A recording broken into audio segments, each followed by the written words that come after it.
Piny owacho mamalo osingo mar keto lowo maromo eka milion 3 e pur mikuoye pi kachop higa 2030.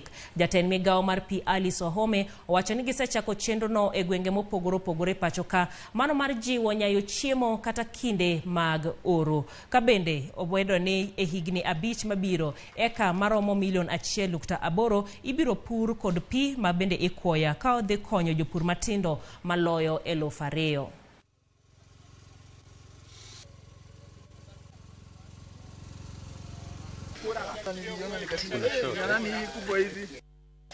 Maragua 4 dam will give water to Maragua, Kandara, and maybe it is possible to give some parts of Kiharu, the Rua Kiharu.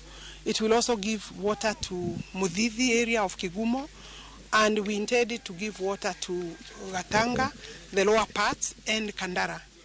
But the rest of the water, we shall share that water because about 180,000 cubic meters of water per day. That's quite a lot of water. We shall divide that water into 2. Some of the water will still go to Nairobi. But as long as we share possibly 50-50, those are the plans. I have 3 boreholes for each ward, 1 borehole.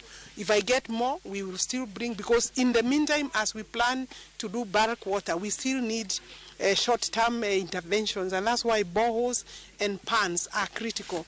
Where we get ponds, we'll also do especially the lower parts that are badly hit by drought. Johera mag Ramogi Radio